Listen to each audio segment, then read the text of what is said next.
There was a GOP debate last night. Megyn Kelly moderated it. We'll talk to her about that. Congressman Andy Biggs gets us updated on all the horrible things going on in Congress. Carol Roth, all that and more coming up on I'm Right.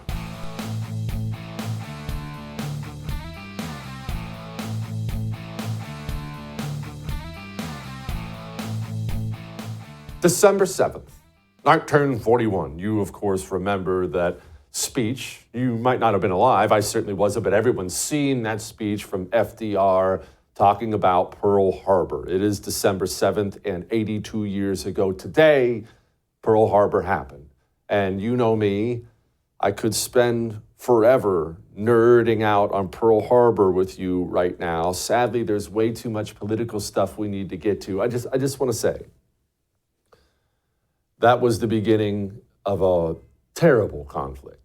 I know, look, especially as a dude, World War II is a passion of mine. It's a passion for virtually every man above the age of 40. What are you going to do? We love it. It's the biggest worldwide event ever in history. It's the biggest event in human history, World War II. But it was something where hundreds of thousands of Americans lost their lives. Hundreds of thousands of others mentally and physically were broken beyond repair. And it began 82 years ago today on a sleepy Sunday morning. And it is wild to think about how terrible some of it is and how wonderful other parts of it is, how terrible it is. How terrible is it to think that so many of these sailors lost their lives on a sleepy Sunday morning in Hawaii when we were at peace? It's one thing to die in war when you think you're in your bed at night, in the morning, and then you wake up to hell. It's horrible. It's heartbreaking. It's heartbreaking to think about the battleships like the Arizona and others tied up at port so they can't move, they can't escape. All they can do is sit there and shoot back a little but watch the bombs drop. It's heartbreaking. It's terrible. It's wonderful at the same time to know that our aircraft carriers happen to be out at the ocean. They were out doing maneuvers at the time. No, I'm sorry. Look, I love internet conspiracy theories as much as you do, but no, they were out in the ocean. So we saved the most important ships. That's wonderful. It's wonderful to read the stories about the bravery that day. And there was so much bravery that day. Our sailors that day acquitted themselves well, to put it mildly. Many, many, many of them gave their lives valiantly like warriors, woke up on a sleepy Sunday and turned into lions like that. It is wonderful that the Japanese missed critical things, not just the aircraft carriers, like our oil supply over there, which they should have gotten. It's a horrible day. It's a wonderful day. But it is a day we should always remember. And we will always remember it here on this show. And let's tie it into today here. Let's also acknowledge how despicable the leaders are who lead us now when they compare a slightly spicy protest to that awful day. Dates that occupy not only a place on our calendars, but a place in our collective memory. December 7th, 1941. September 11th, 2001. And January 6th, 2021.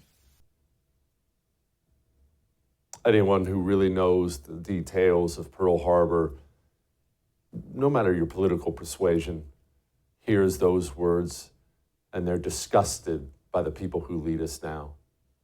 I think about stories of sailors after their ship's been bombed, coming out burned with their skin hanging off, jumping into the ocean to try to put the flames out, only to jump into a gigantic vat of oil which had leaked into the ocean. And to know that our politicians today, Dome, Biden, Jeffries, all of them, regularly compare that to January 6th. Boy, that really brings it home how broken our current political system is, huh? Anyway, people were trying to change it. Megyn Kelly hosted a GOP debate last night, had some very hard questions for all of the candidates, threw this bomb out to Ron DeSantis. Governor DeSantis, your campaign and its super PAC have spent the most money, had the most high net worth donors, and had a wave of momentum coming into this race after your big re-election win in Florida. You were seen by many as the candidate most likely to consolidate the non-Trump field. But here we are, a month out from the first real votes, and you haven't managed to do it. In fact, Nikki Haley is beating you in New Hampshire and South Carolina now, and closing in on you in Iowa. Not to mention Trump, who is not only dominating in the early states, but is beating you in Florida by over 30 points. Is it fair to say, as Senator Tim Scott did when he dropped out, that voters are telling you not no, but not now? So we have a great idea in America that the voters actually make these decisions, not pundits or pollsters. I'm sick of hearing about these polls. Joining me now, the great Megyn Kelly, journalist, host of the Megyn Kelly Show, which of course you can watch on SiriusXM or consume on SiriusXM Triumph Channel 111, youtube.com/Megyn Kelly. Megyn, okay, there you were. Back there moderating a debate, asking hard questions of candidates again. Did it feel good? Yes, it felt so good. Yes, because I think it's probably, I'm not a sports person, but I think it probably feels the way a sports person feels, an athlete, when he's been sidelined from an injury or she's been sidelined, and you watch all the other players and you're like, oh, I kind of want to be out there. And then you get back in. You're like, yes, okay, good. I know exactly how to do this. I want to do it my way. And I really thought like the whole thing was spectacular because the candidates showed up ready to play. And if they hadn't, if they didn't bring it, it would have been a lame debate. I mean, we had the cattle prod basically with those tough questions, but in the end, it's up to the candidates to make it good or not. And they came. It was great. They did. What did you think of the DeSantis answer to that? That was quite a question to lob at him right off the bat. Hey, you're getting crushed. What say you? How do you think he handled it? I know. I thought it was fine. You know, I mean, what else can you say? You either have to say, well, you basically have to say the polls don't matter. You know, like the poll, you can't believe the polls, don't believe the polls. The polls said we were going to win in 2022 and we didn't. That's what they all say when the polls are against them. So there's not really a great answer to it. This is why I chose the question. You know, I wrestled with, I wrote electability questions for all of them, Jesse. Nikki Haley, for me, it was either you're a war hawk, you're too tied to the banks and the billionaires, or you're a political opportunist because you flip-flopped so many times on Trump. And in the end, you saw the one I went for. Vivek, to me, it was obvious which one to do with him. Christie, very obvious. And DeSantis was, what is it? What is it about DeSantis that isn't resonating? What is it? And I can't put it into words. For me, I think he's not a natural retail politician, and yet he's probably the most competent guy we could put in there. And I think the more time he's out there, the better he gets on the campaign trail. We saw that last night. You know, he may be peaking too late in the cycle. So in the end, I went with whatever it is. I don't know if it's your crappy internal fighting of your campaign and your super PAC and all. I don't really care. All I know is you had all the advantages and you didn't make the most of them because you're not where everybody thought you would be. And it put him in a tough spot, and he handled it probably the best one could. Yeah, I find that to be interesting. I'm glad you brought this up. I don't know, we probably should get to other things, but I'm interested in this. He is, look, resume-wise, there's no debate. I mean, you look at Ron DeSantis' resume you can't even insult it. It's perfection. And yet, the average American GOP primary voter, about half of them prefer Donald Trump over DeSantis. Is it just a personality thing? Is it the political persecution of Trump, which is admittedly evil and horrible? Is that what you think it is? I think it's all of that. And I just think Trump has come to represent, you know, the critics would say it's a cult. I think it's not a cult, but he represents like we've said it before, the breaking ball of the deep state, of all the things that have been crushing the lives of the working class GOP or GOP adjacent members for years. And they trust him. He came in, he's the big middle finger wrecking ball guy. And there's a relationship with him, and he's extremely dynamic, and he's funny, and he's a celebrity, he's a star. And it's kind of what would happen in the Democratic Party if George Clooney ran. You know, they fall in love with a different kind of leader. Republicans like their leaders kind of rough and tumble and closer to the middle finger. So it's going to be very hard to tear that base away from Trump. That's what all of them last night are up against. No one's been able to come close. One person who I think is most definitely not going to come close, no matter how much fluff is out there, is Nikki Haley. As you pointed out earlier, a bunch of knives were out for her last night. Here's a little clip. The only person more fascist than the Biden regime now is Nikki Haley, who thinks the government should identify every one of those individuals with an ID. One thing that Joe Biden and Nikki Haley have in common is that neither of them could even state for you 3 provinces in eastern Ukraine that they want to send our troops to actually fight for. Look at that. This is what I want people to understand. These people have, I mean, she has no idea what the hell the names of those provinces are, but she wants to send our sons and daughters and our troops and our military equipment to go fight it. I signed legislation in Florida banning the mutilation of minors because it is wrong. We cannot allow this to happen in this country. And I know Chris disagrees with me, and I think he has an honest position. Nikki disagrees with me. She opposes the bill that we did to ban that. She said the law shouldn't get involved with it.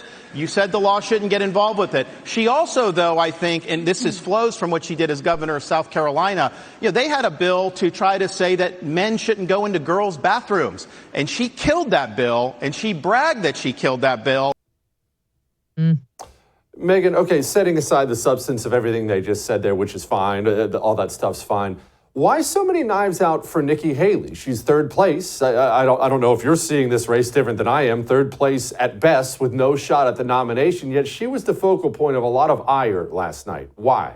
Well, because they're all competing to be number 1 in the undercard, right? First alternate to Trump. If Trump implodes, here I am. Look how pretty. Look at me. Remember when you fell in love with me at the debates? That's kind of what they're competing for. And right now, it's pretty much between DeSantis and Haley. I mean, it is between DeSantis and Haley. Vivek and Christie are way behind. Vivek had sort of a boomlet after the first debate and then kind of fell apart. And he's been down around 3% since then, net. And so I think it's between these two. DeSantis finally learned that it's important to fight your rival, and that if he didn't try to punch Nikki, she was going to keep punching him or punching others and rising above him. He was crushing her in Iowa. Now she's within 3 points of him there. And that's his state. He did the full 99, as they call it, all the counties. He's invested tons of money and time and worker hours there. He needs to come close to Trump in Iowa, or at least crush everybody else in the field. So she's leading in North Carolina. She's leading in South Carolina, and she's leading in New Hampshire. And she is within 3 points of him in Iowa. So he does have to attack her. And he can't leave it all to Vivek Ramaswamy. He's got to show viewers with like a more voice of authority, which I think he has, versus Vivek. No, there are serious problems with her. Slow your roll. Yeah. Megyn, you are the best. We will talk again soon, I am sure. Give my best to your husband and his wonderful book. I had him on the other day. He was awesome. I appreciate you. Megyn Kelly. All right. Let's talk about something Ron DeSantis said last night, speaking of Ron DeSantis. Before we get to Ron, let's do this. Let's talk about an attorney. No. Look, I feel the same way about lawyers you do, but we all need one now. It is sad that that's where we are, but we live in a country where we need one now. Normal people do. Not just big shots and millionaires and billionaires. Big shots need an attorney now. That's what Attorneys for Freedom is all about. It's attorney representation for normal people. Don't buy the concealed carry insurance. Well, they'll pay for my lawyer. That's a scam. Call Attorneys for Freedom. You having legal representation on call 24 hours a day, 7 days a week. Attorneysonretainer.us, promo code Jesse gets you a discount on that. So go and get a lawyer. We'll be back.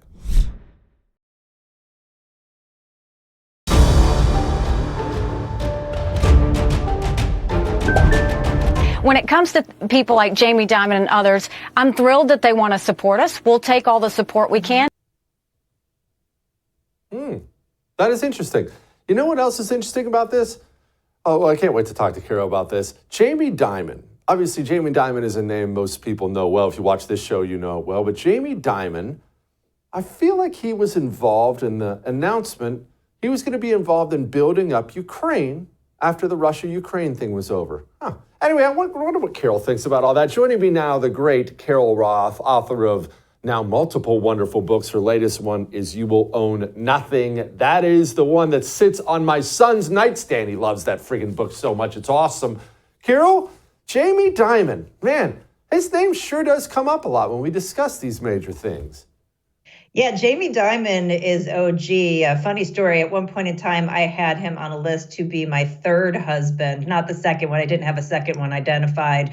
But over time, I realized he was going to be too old by the time that all happened. But anyway, I digressed. He is an OG in the business arena. And anytime something comes up, he is sort of firmly inserted himself in the middle of things. I will say, of all of the elitists, he probably has the firmest grasp on reality, but obviously he's got a lot of skin in the game. So every time that he speaks, there is, some specific incentive that he's driving.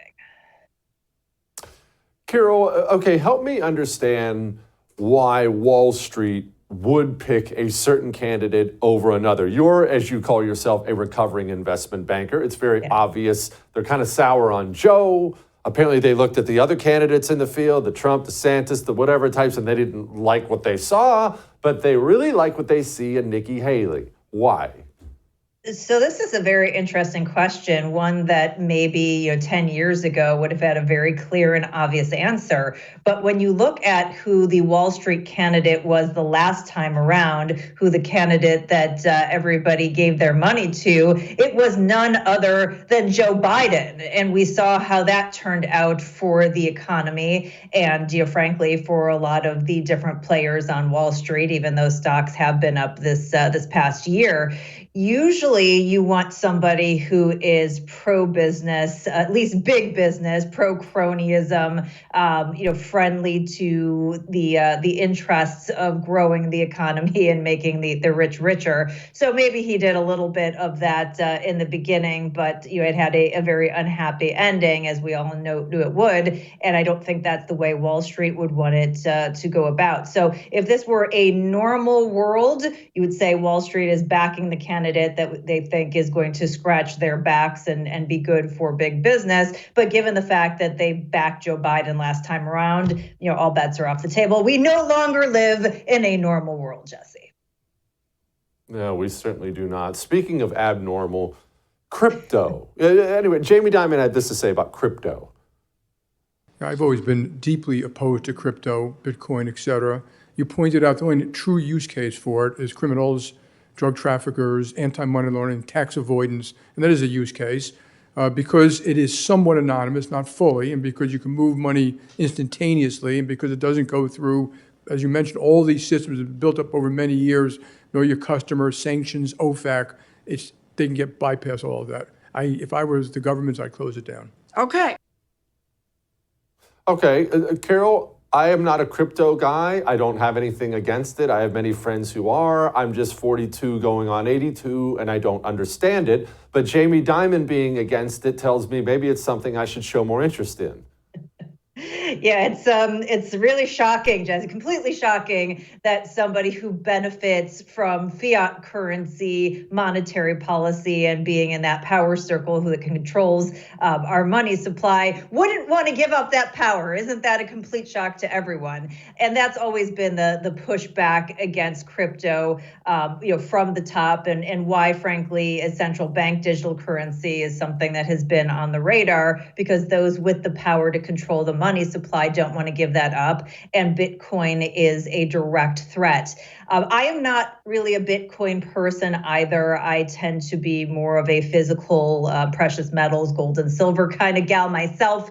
But for him to say that the only use case is for criminals is ridiculous. The reason why many people have bought into Bitcoin, both literally and figuratively, is because they don't like what has happened to the manipulation of our currency. We have seen the currency debased significantly. Obviously, we're all feeling the effects of the inflation that has happened based on the monetary policy. And that's why people are concerned with that in the U.S.'s financial position, that they want to have an alternative. Now, again, you have different options for alternatives, and I'm old school, so I pick a different one. And as somebody who is pro Bitcoin will be able to give you the reasons why you might think that's a good one to pick as your alternative. But for him to say that it's only for criminals is purely just him protecting his domain and terrain.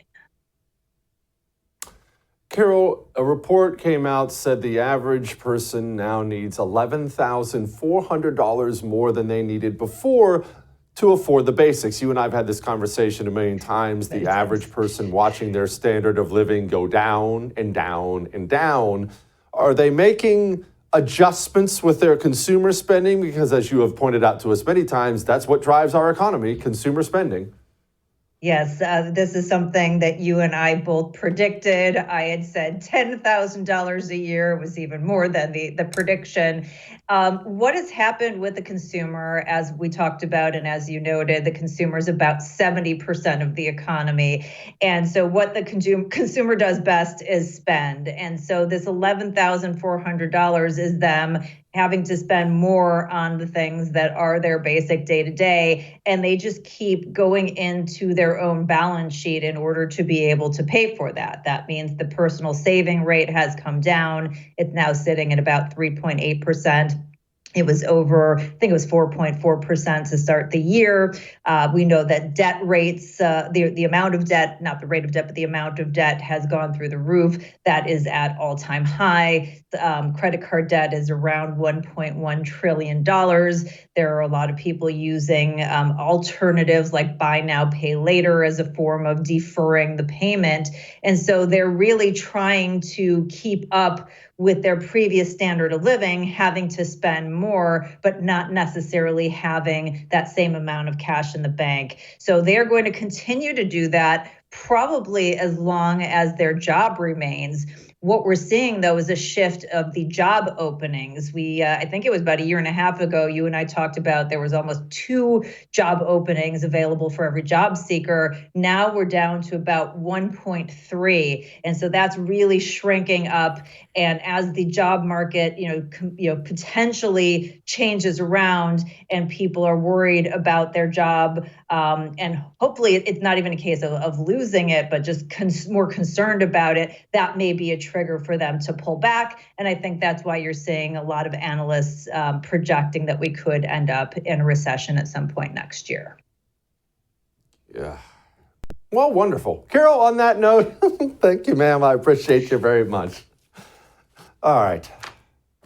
You know what sucks?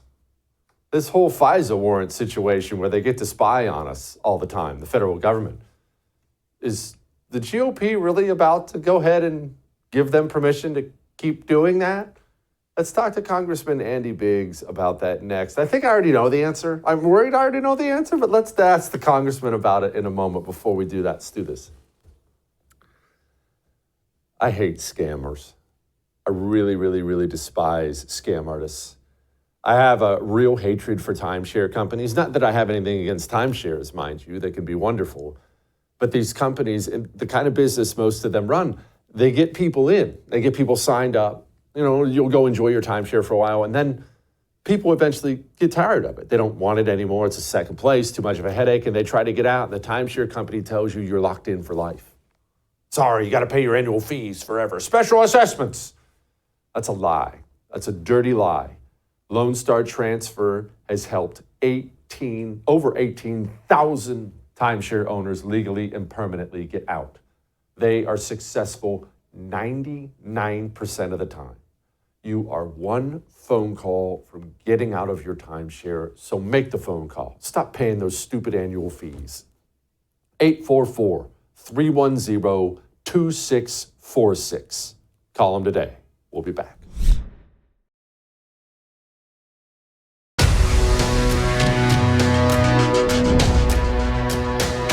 I want to emphasize the importance of one tool in particular that is indispensable to our efforts to combat threats posed by foreign adversaries, one that will expire in just a few short weeks if Congress does not act, and that is FISA's 702 authorities for the FBI. And the expiration of our 702 authorities would be devastating to the FBI's ability to protect Americans from those threats. Stripping the FBI of its 702 authorities would be a form of unilateral disarmament. Man, that sounds pretty scary. Gosh, we better continue to give them all the authority in the world. You know what? Let's ask the congressman to even explain what the heck he's talking about. Joining me now, great congressman from Arizona, Congressman Andy Biggs. Okay, Andy, what's he talking about? What's this 702 authority? Is that a highway or something? What is it? Section 72 is part of the Foreign Intelligence Surveillance Act, and it gives authority to the federal police and surveillance apparatus, think about this, to actually surveil foreign people in foreign countries. And nobody's talking about that. If you want to surveil people and have access to their data, communications data of a foreign person in a foreign country, have at it. But what they've done, though, is they've abused that same authority, because when you do that, inevitably you're going to catch up a U.S. citizen. They talk to somebody, they're in a database on a cell phone, maybe they sent an email or text message or something, and they're a U.S. citizen. Well, what they don't bother to tell you is we want you to have a warrant. Why? Because the FBI has done this literally millions of times, accessed U.S. persons' communications data that they have seen in this foreign database, whatever foreign database of some foreign person as a target.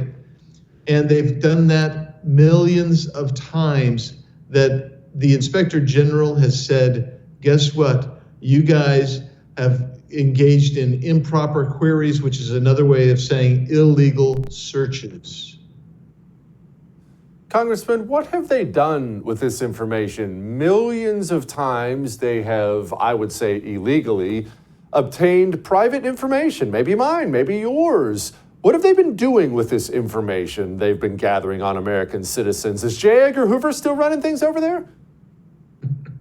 He might as well be. In fact, he would have loved this program, because what the Inspector General's reported, and there's some independent watchdog groups that were set up at the time as well. What they've reported is that there's been sometimes a parallel use of that information. So it's kind of a backdoor search. So they find you and they say, oh, we think this guy might be a criminal.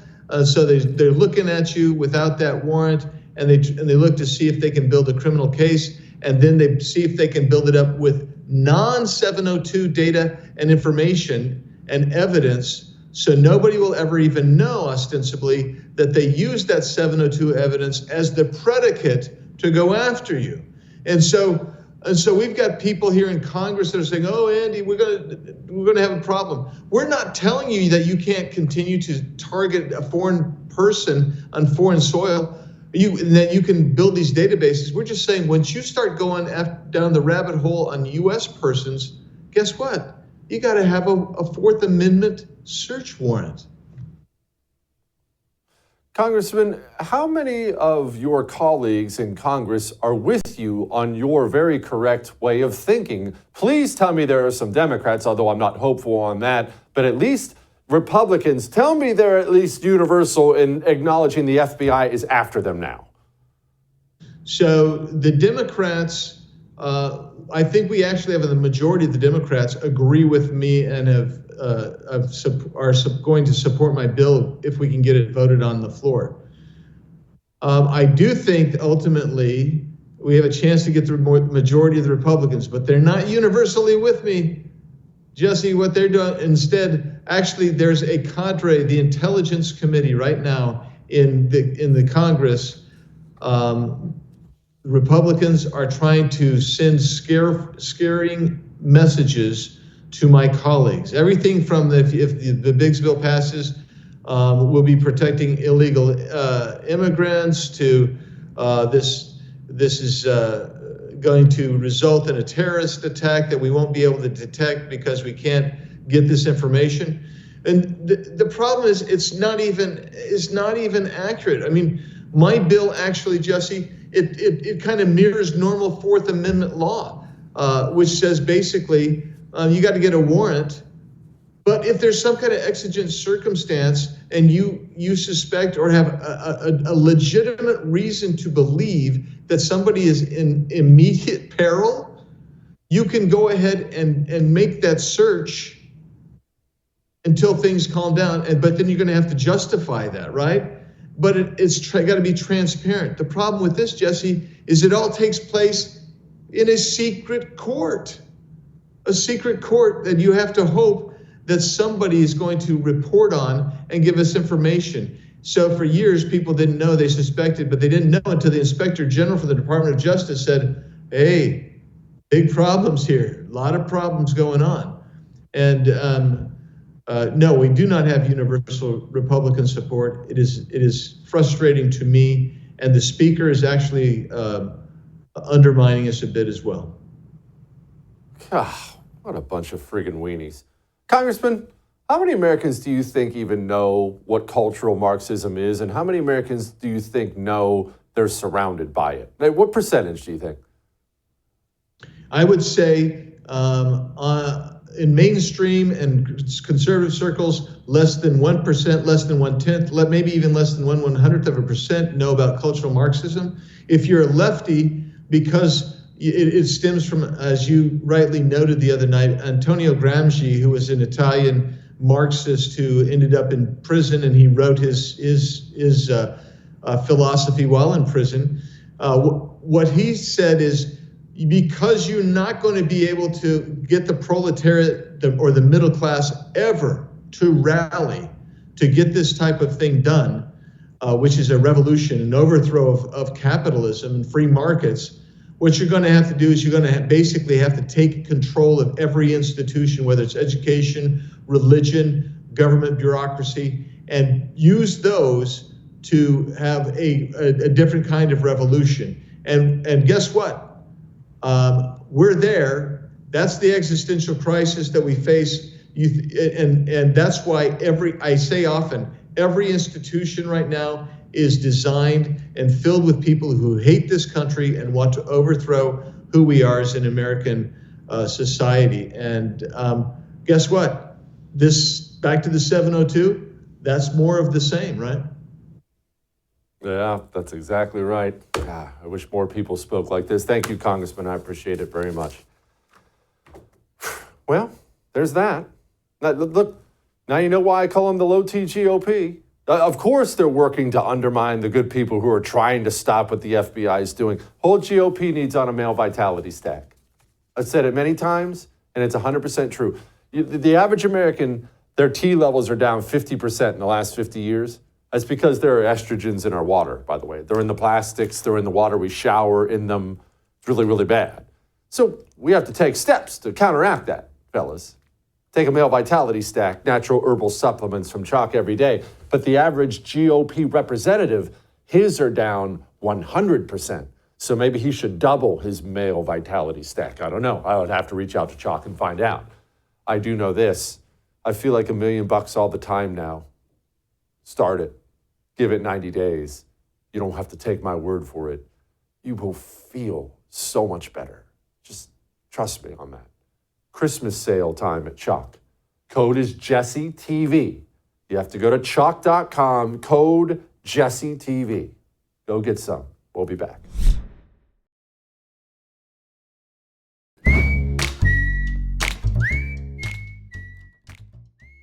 All right. It is time to lighten the mood. And I love this one. I love this one. So it's this kid named Xavier, and he decided he wants to be fast, really fast. Fastest human being on earth. And he's choosing to make it happen. What's he doing? He's racing the school bus every day to the cheers of his classmates. Ready, Xavier? Look at me. Give me a thumbs up. All right.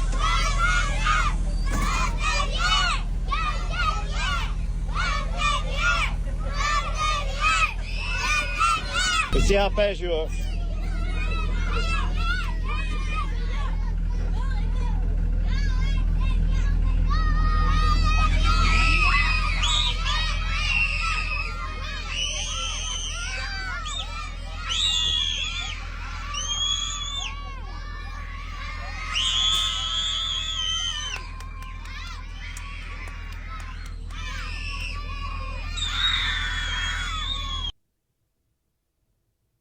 That's as good as it gets.